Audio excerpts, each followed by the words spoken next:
Hi, I'm Dr. Stephen Levine. Why include hearing testing in a medical practice? Because there is a need. 48 million Americans have at least a 25 decibel hearing loss. In 2011, researchers reported results of a sample of the general population tested by pure tone threshold audiogram in different age brackets. The testing was done between 2001 and 2008. And it, through its projections, asserts that 48 million Americans across all age groups suffer from hearing loss. This was reiterated in the September 2015 report from the President's Council of Advisors on Science and Technology in a manuscript called Aging America and Hearing Loss. Compared to the 20.6 million Americans who are experiencing visual loss, an effective base of 48 million hearing loss patients is sizable.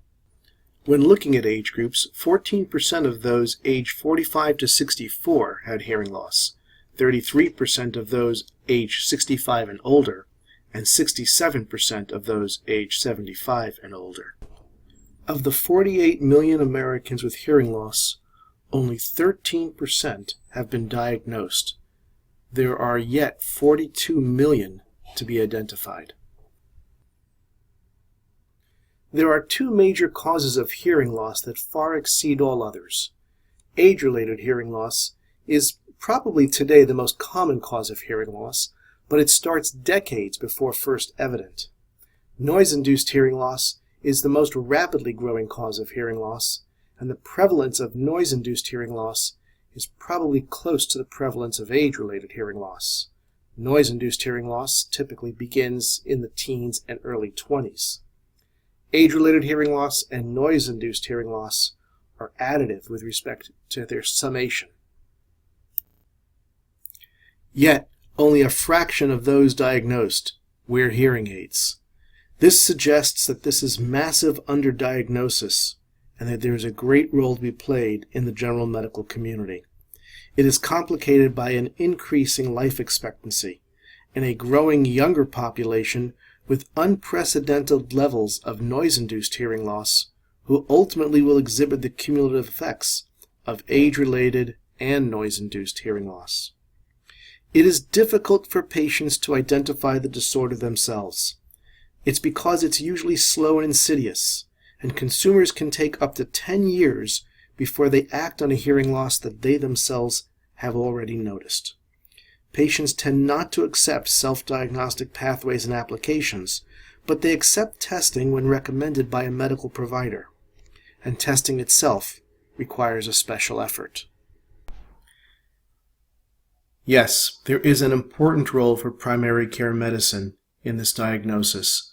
Most patients with early detected age-related or noise-induced hearing loss can be counseled. For example, a youngster can be warned that listening to an MP3 player at high volumes over time can cause permanent damage to hearing. And for the commuter, exposure to noisy subway systems for just 15 minutes per day can cause permanent damage to hearing, again over time. As hearing loss becomes disabling, directed referrals become important. With shrinking available pools of specialists relative to the growth in the affected population, there is a need for identification of those affected with hearing loss. For those patients who present with an acute hearing problem, early diagnosis, referral, and treatment for acute sudden sensorineural hearing loss has far better outcome than late diagnosis and failed attempted treatment. And there is a role in specialty care medicine as well. Diabetics have a high incidence of hearing loss compared to the general population. Small vessel disease is a major cause of hearing loss and will be of interest to cardiology.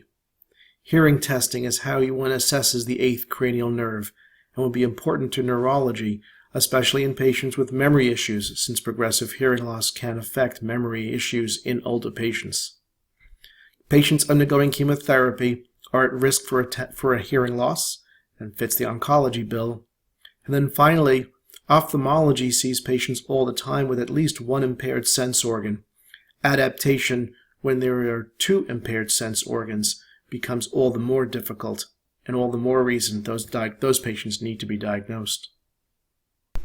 In summary, hearing testing is important to include in medical practices. Thank you.